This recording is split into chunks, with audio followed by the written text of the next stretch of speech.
The Republicans are really, really angry, and Fox News in particular, although right-wing hate radio is doing a spectacular job of this, of trashing the president because he will not give legitimacy to ISIS and any of these other right-wing whack jobs who claim to be doing what they're doing in the name of Islam.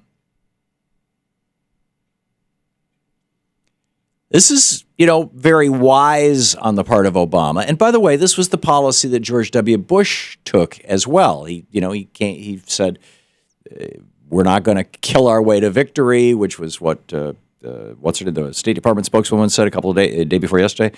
He said, and essentially what President Obama said, he said, our battle is not with Islam, George W. Bush said. Barack Obama said the same thing. But you've got Bill O'Reilly out there. You got all these right-wingers. These people who are either stupid, I'm lacking a word. They're either so ignorant of how foreign policy and relations between nations and all this kind of stuff. They're either so ignorant about that stuff that they're just making stupid comments. Bill O'Reilly saying, "Hey, we got a holy war here. President won't call it that, but it's a holy war." I mean, that's a stupid thing to say. But it goes beyond stupid because I don't believe that Bill O'Reilly's that stupid. I don't believe Roger Ailes is that stupid. I don't believe that the people at Fox News, I don't believe Sean Hannity's that stupid. Which means that these right-wingers, let me just back up a little bit and set this thing up. ISIS is somewhere between 15 and 50,000 people now in the Middle East. Just like when we first attacked al-Qaeda in Afghanistan in 2001, shortly after 9/11, George W. Bush went in. They were fewer than 5,000 people. In fact, there were some estimates that there were only a few hundred really hardcore supporters of al-Qaeda, and the rest of them were people who just were there to go through the training camp. It was like summer camp or, basic training for whatever. So it's a small group of people who have been largely marginalized by their own people, by their own tribes, their own culture, their own society, and frankly, their own religion. And they claim that what they're doing is being done the way that the Prophet Muhammad would want it done, the way that the Quran says it should be done, the way that hundreds of years of Islam, say it should be done. But it's a claim that in the region everybody knows is a lie. I mean, this is a largely Muslim region, and these people look around and go, this isn't any Islam that we've ever seen, what ISIS is doing.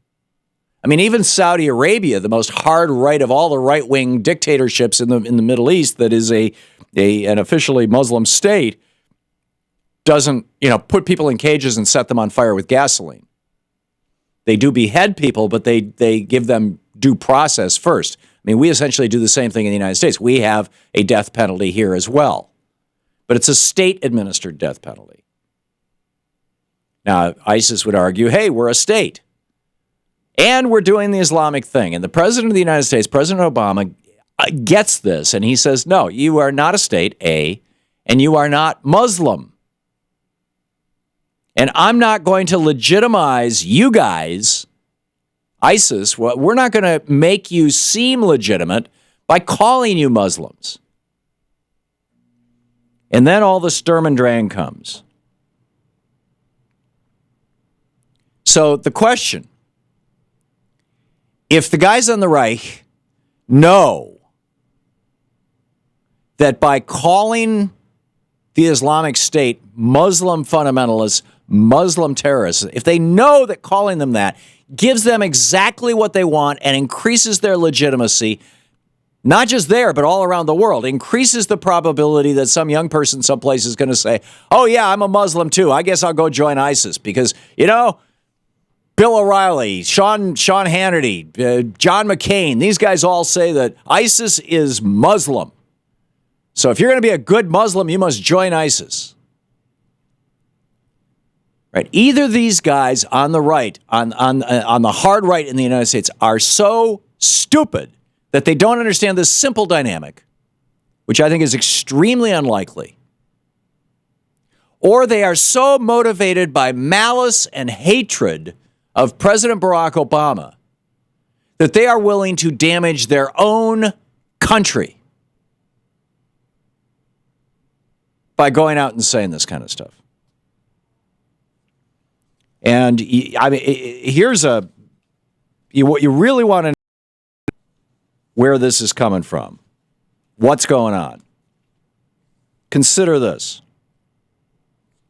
First of all, a couple of comments that President Obama made by way of pointing out, we are not at war with Islam. We're at war with a bunch of whack jobs who keep trying to justify what they're doing by Islam. It's like the abortion murderers. They run around playing super Christians. Yeah, I'm a super Christian. I'm going to go kill an abortion doctor. Well, most Christians look at that and go, Jesus never said go kill abortion doctors. I mean, his first law was, love everybody like yourself and love God. That's a very different thing than go kill somebody. So we don't refer to Eric Rudolph as a Christian terrorist because it would diminish Christianity and it would enhance Eric Rudolph. So why do these guys, the guy who blew up both an abortion clinic, a gay bar, and the Olympics in Atlanta? So if we don't do that, why would we want to do this with Muslims? The president said, quote, just as leaders like myself reject the notion that terrorists like ISIL genuinely represent Islam, Muslim leaders need to do more to discredit the notion that our nations are determined to suppress Islam. Well, it's kind of hard to tell the world you're not determined to suppress Islam when your TV commentators and your radio commentators and your bloggers are all saying, hey, that's the name of the game. So anyhow, I said, you want to know where this is coming from. Rudy Giuliani is like the id of the Republican Party, right? In early Freudian thought, Sigmund Freud, back in the day, wrote actually little booklets, or at least that's how I read them when I was, 10, 11, 12 years old. I started reading Freud. And my best friend's dad was a psychologist, and we were just like into it. It was just curious stuff. But in any case, Freud talked about the superego, the ego, and the id, right? The superego is like, critical parent. It's the part of you that says, oh, you shouldn't do that. Be careful. The ego is, well, we all know what ego is. That's, ta-da, that's me. And the id is this boiling, seething mass of emotion that's underneath everything, right? That colors and flavors everything. So here's what Giuliani said last night. I do not believe, and I know this is a horrible thing to say, but I do not believe that the president loves America. He doesn't love you, and he doesn't love me. He wasn't brought up the way you were brought up, and I was brought up through love of this country. Now, what's he saying with that? That the president wasn't brought up to love his country? That he was brought up as a black kid with white parents? Is that it?